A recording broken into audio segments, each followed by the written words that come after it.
大家好，欢迎观看居家101，我是阿杜。我们今天要来使用 OxiClean 给我的浴巾除臭，因为在美国这里，很多 HOA 并不允许在院子里晒衣服，多半是怕影响了房价，所以浴巾用久了，就算你洗过，有时候就算用烘干机烘过，也会有一股臭味。有的人可能用醋或小苏打分别洗一次，这应该是有效的，不过我没有试过。记得醋和小苏打两个要分开使用，不能混合使用，不然酸碱就被中和了。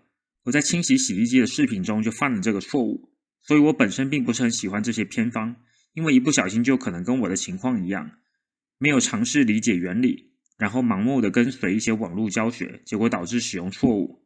我更喜欢使用产品，通常在讲这些偏方的视频都会跟你说这些偏方有多便宜，其实你直接买效果一样的产品，说不定更有效而且更便宜。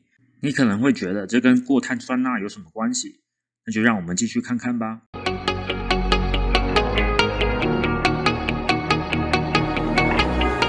各位知道过碳酸钠可能都是通过一些清洗洗衣机的视频，他们通常会加一些进洗衣机，然后会洗出很多脏东西，然后你就会看到很多留言问说过碳酸钠去哪里买。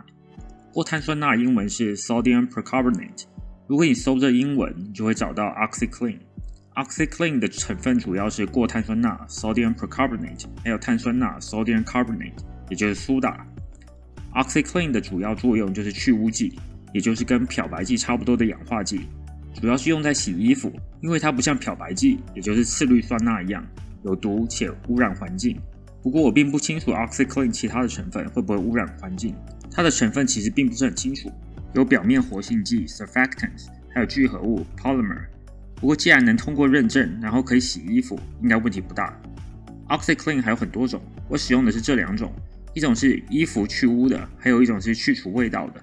去除味道的这款上面写着 Odor Blaster， 使用前请看说明，主要需要注意：一、使用时请用热水；二、这溶剂是强碱性的，使用时请戴手套，然后小心不要碰到眼睛之类的，也不能泡在容器太久，不然容器可能会被腐蚀。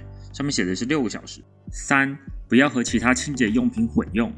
我相信各位应该都听说过，漂白剂不能和盐酸一起用，不然会混出有毒的氯气。OxiClean 虽然是碱性的，不是酸性，但是跟含氯的漂白剂混用一样会把氯气氧化出来，跟其他东西混用也可能会混出不安全的成分，或是也可能会失去清洁效果。不过按照说明的使用，跟洗衣液一起用应该是可以的。4. 这氧化剂也是去污剂，不要将有颜色的东西泡太久，不然会褪色。使用时看看后面的说明，我有时洗衣服会加一点，如果是要高浓度泡着，我才会加一整勺。我们先加热水，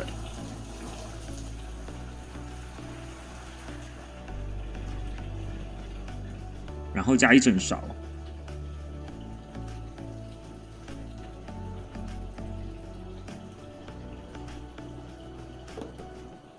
我们将浴巾泡进去，大概泡1-2个小时。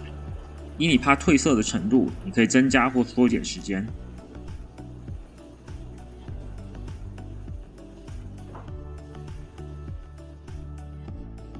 记得戴手套，这溶剂是强碱性的，对皮肤不好。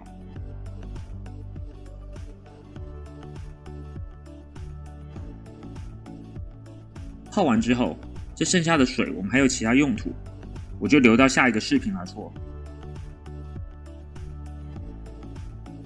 我们把浴巾拿出来，我们尽量把浴巾的水挤出来，因为你如果把太湿的浴巾放进洗衣机，可能洗衣机会出问题。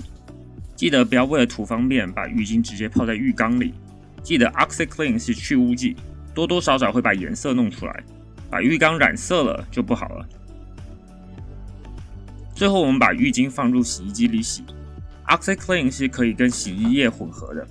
说明上说，如果是上开式洗衣机，先将两者混合再加入衣物。如果是前开式的，它有警告不要将这个粉混在加洗衣液的盒子里，应该要直接加入滚筒中，一样用热水洗。如果怕有残留，可以洗2次，不过我都是洗1次而已。记得烘干机的过滤网要定期清理，然后把浴巾烘干。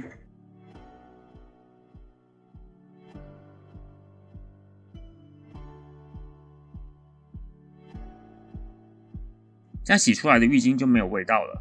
不过我要再说一次，这样做多多少少会褪一些色，如果你对衣物使用的话，尽量不要用泡的，要的话也都泡相同的颜色，它们的颜色才不会互相染。